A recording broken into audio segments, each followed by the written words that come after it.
My self professor doctor Deepak Singh, allied science specialist.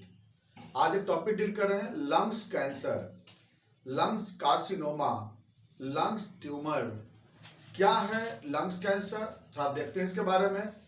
सबसे पहला tumour, जिसको हम बोलते हैं neoplasm.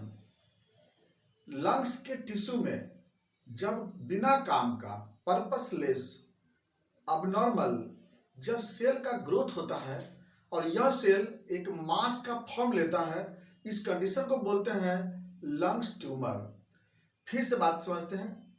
The abnormal extra purposeless cell division in lungs tissue and in lungs known as lungs tumour या neoplasm.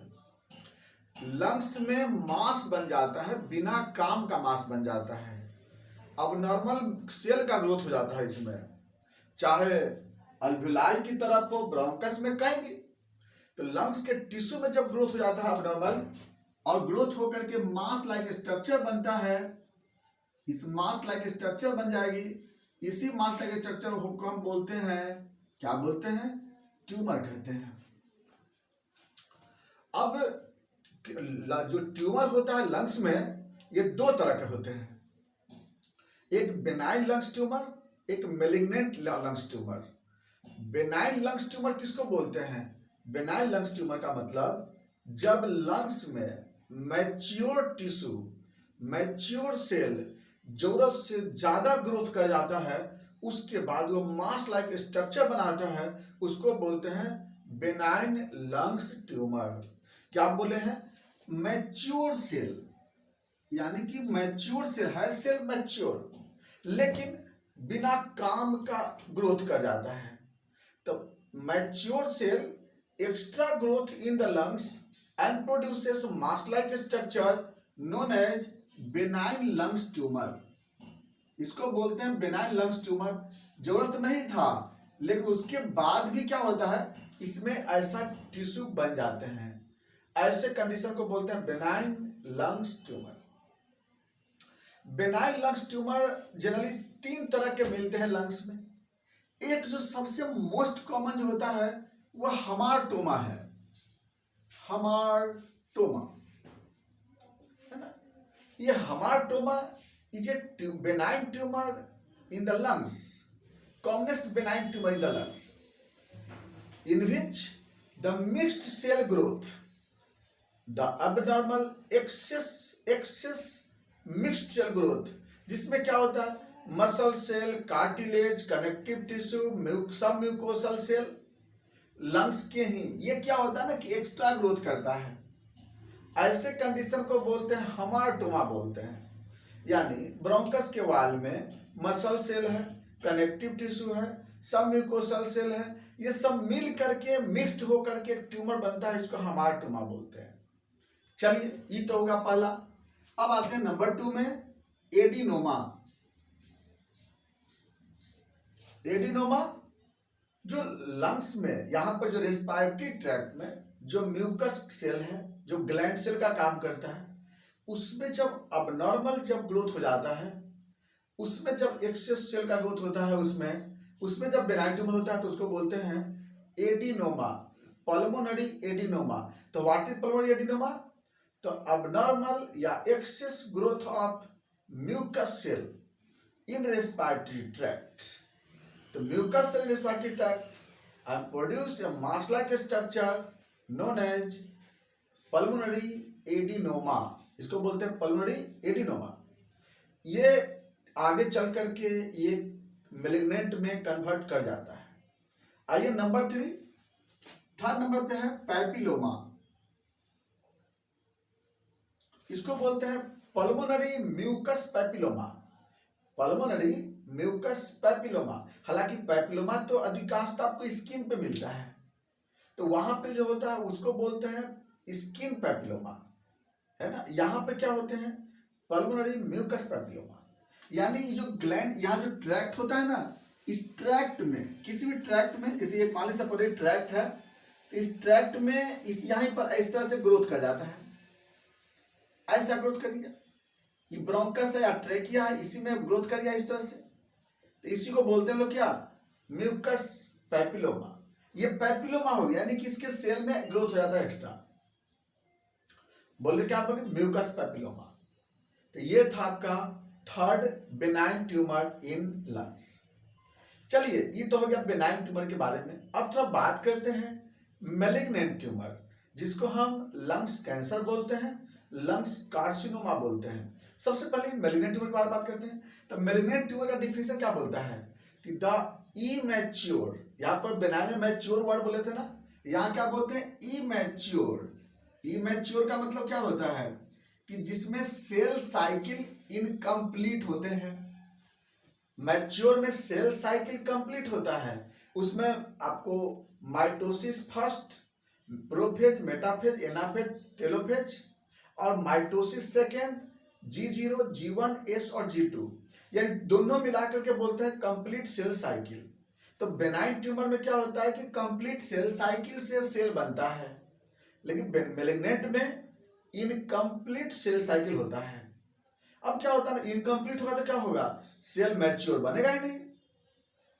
तो वहां पर डिफिनेशन क्या बोलता है कि the immature excess abnormal growth of cell in lungs known as malignant lungs tumor, malignant pulmonary tumor या lungs cancer. क्योंकि मैलिग्नेंट ट्यूमर को ही क्या बोलते हैं, कैंसर बोलते हैं। मैलिग्नेंट ट्यूमर को ही हम कैंसर बोलते हैं। चलिए ये तो हो गया, यानी कि लंग्स में इमैच्योर सेल बहुत ज्यादा बनेंगे, एक्सेस प्रोलिफरेशन होगी, जरूरत से ज्यादा ग्रोथ करेगा। क्या ग्रोथ करेगा, लंग्स में सेल्स। तो excess immature growth of cell in lungs produces lungs carcinoma. इसी को बोलते हैं मैलिग्नेंट ट्यूमर, बोलते हैं मैलिग्नेंट लंग्स ट्यूमर। चलिए अब इसमें भी मेन क्या होता है ना, एपिथेलियल सेल में ही मेनली इसमें कैंसर होता है इसमें, क्योंकि उसी में प्रोलिफरेशन पावर ज्यादा होता है, इसलिए हम क्या बोलते हैं, लंग्स कार्सिनोमा बोलते हैं। यहां तक तो हम लोग बात चले डिफिनेशन और टाइप पे। अब थोड़ा हम बात करते हैं इसमें इटियोलॉजी पर। सबसे पहला इडियोपैथिक कैंसर है। अब क्यों सेल ज्यादा प्रोलिफरेट करने लगा, तो इसको हम इडियोपैथिक बोलते हैं, यानी कि पता नहीं चला कि क्यों हुआ, अननोन इटियोलॉजी। हमें नहीं पता चला कि क्यों इसमें एक्स्ट्रा इतना सेल बनने लगा। तो जब एक्स्ट्रा सेल बनने लगता है इसमें, इसको क्या बोलते हैं, अननोन इटियोलॉजी, जो कि पता नहीं चला, इसका एग्जैक्ट कॉज अननोन। चलिए अब आते हैं नंबर 2, जब कुछ जो जिसका पॉसिबल फैक्टर होता है। तो इसमें सबसे पहला है लंग्स फाइब्रोसिस। लंग्स फाइब्रोसिस, अगर लंग्स में फाइब्रोसिस हुआ है, लंग्स फाइब्रोसिस के बारे में बताए थे पिछले वीडियो में, आप उसमें देख लेंगे कि लंग्स फाइब्रोसिस किसको बोलते हैं, क्यों हो जाता है लंग्स फाइब्रोसिस। तो लंग्स फाइब्रोसिस होने के कारण, लंग्स फाइब्रोसिस मतलब क्या, multiple scar in the lungs. तो बहुत ज्यादा लंग्स फाइब्रोसिस होने के कारण वह कैंसर में कन्वर्सन हो जाता है। अब इसके बाद अगला जो इटियोलॉजी होता है वह है जो ऑक्यूपेशनल लंग्स डिजीज में आता है। जैसे जो लोग ज्यादा मेटल एक्सपोजर करते हैं, मेटल जो एयर होता है ना, एयर के माध्यम से मेटल पाउडर एक्सपोजर होता है, जिसमें एस्बेस्टोसिस हुआ, सिलिकोसिस है, सिडरोब्लास्टोसिस, सिडरोसिस है, एंथ्रोसिस है, कोल माइन है, लंग्स फार्मर है, यानी कई ऐसे डिजॉर्डर जो कि बार बार लंग्स में एक्सपोजर होने के कारण, इंडस्ट्री का धुआं है, फ्री रेडिकल है, इसके एक्सपोजर होने के कारण क्या होता है कि ये इस तरह के बार बार एक्सपोजर से यहाँ का सेल का डिवीजन पावर बढ़ जाता है। तो ये लंग्स कैंसर होने का ये बहुत बड़ा फैक्टर होता है। अब अगला जो क्या होता है वह है स्मोकिंग है। स्मोकिंग बहुत बड़ा फैक्टर होता है लंग्स कैंसर का। तो इससे लंग्स कैंसर स्मोकिंग से ज्यादा होता है, क्योंकि स्मोकिंग में कम से कम 20,000 तरह के फ्री रेडिकल निकलते हैं, और वो फ्री रेडिकल जो होता है ऑलवेज क्या है ना, कार्सिनोजेनिक होते हैं। वह कार्सिनोजेनिक है, सेल के डीएनए को प्रोलिफरेट करके और वहां पर इमैच्योर ग्रोथ करने लगता है ये। तो ये आपको बहुत इंपॉर्टेंट, ये कार्सिनोजेन में आता है ये, जो कि अच्छा। उसके बाद एक अगला होता है एयर पोल्यूशन। अगर एयर पोल्यूशन अगर होंगे तो वहां पे कैंसर होने का खतरा ज्यादा होता है। इसके बाद रिपीटेड अगर बाय द वे पेशेंट को लंग्स में इन्फेक्शन होता है तो वो भी आपको आगे चल करके कैंसर में कन्वर्सन हो सकता है, मे बी। इसके बाद अगर बाय द वे पेशेंट को लंबे समय से अगर सीओपीडी का प्रॉब्लम अगर है, तब उस केस में कभी कभी ये कैंसर में कन्वर्सन हो जाता है। जितने भी कारण देखे ये सब क्या है, कैंसर होने के कारण है, ये सब कार्सिनोजेन के फॉर्म में आते हैं। अब एक आता है कंडीशन, कभी कभी जेनेटिक कंडीशन, जो जीन के कारण भी ये मे बी कि यह डेवलप हो सकता है। अब बात करते हैं सिम्टम पे। अगर कैंसर हुआ है, क्या क्या सिम्टम होगा? सबसे पहला सिम्टम होगा चेस्ट पेन। मरीज को हर समय पेन रहेगा, कंटिन्यू पेन रहेगा। नंबर 2, हीमोटाइसिस।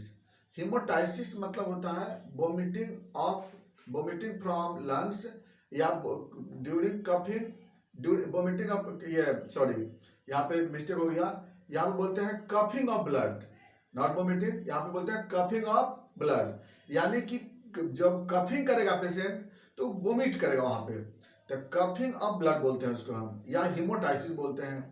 तो लंग्स कैंसर में हीमोटाइसिस मोस्ट कॉमन है। नेक्स्ट अगला पॉइंट चलते हैं हम लोग। नेक्स्ट होता है क्रोनिक कफ, कंटिन्यू कफ, प्लस अगला होगा क्या, पेनफुल कफ। पेशेंट को क्या होगा, कफ करते समय दर्द होगा इसमें। नेक्स्ट अगला क्या होगा, वेट लॉस। वेट लॉस, क्योंकि वेट लॉस होते रहेगा, एक तो सेल प्रोलिफरेशन करने के कारण बॉडी का प्रोटीन यूज कर लेता है। कैंसर सेल बॉडी का एनर्जी यूज करता है, प्रोटीन यूज करता है, इसलिए वहां पर क्या होगा, वेट लॉस होंगे। अगला कंटिन्यू फीवर, ये भी हो सकता है। Next anorexia. Next respiration rate increase. Next heart rate increase, इसमें हार्ट बीट भी बढ़ जाता है इसमें। ये सब बहुत कॉमनेस्ट सिम्टम पेशेंट को मिलता है, याद रखेंगे। बात करते हैं साइन पे। साइन में क्या होगा, इस पेशेंट में जब देखेंगे तो पहला हम लोग अस्कल्टेशन से देखते हैं, तो जहाँ पे ट्यूमर होगा वहाँ पे साउंड नहीं मिलता है, रेस्पिरेटरी साउंड नहीं मिलता है। नंबर 2, क्रेपिटेशन मिल सकता है इसमें, अस्कल्टेशन करने पे स्टेथोस्कोप में हो सकता है क्रेपिटेशन मिले। इसके बाद नेक्स्ट अगर हम लोग परकशन करते हैं तो परकशन में यहाँ पे डलनेस मिलता है, रेजोनेंस नहीं, परकशन में यहाँ पे डलनेस मिलते हैं। ये हो गया आपको कुछ साइन। अब बात करते हैं कॉम्प्लिकेशन। अगर लंग्स कैंसर है तो क्या हो सकता है? सबसे पहला यहाँ पर मेटास्टेसिस। नंबर 2 हेमरेज, जो कि हेमोटाइसिस बोलते हैं ना, हेमोटाइसिस तो एक वैरायटी का हेमरेज ही है ना। इसके बाद रेस्पिरेटरी फेल्योर, इसके बाद हार्ट फेल्योर।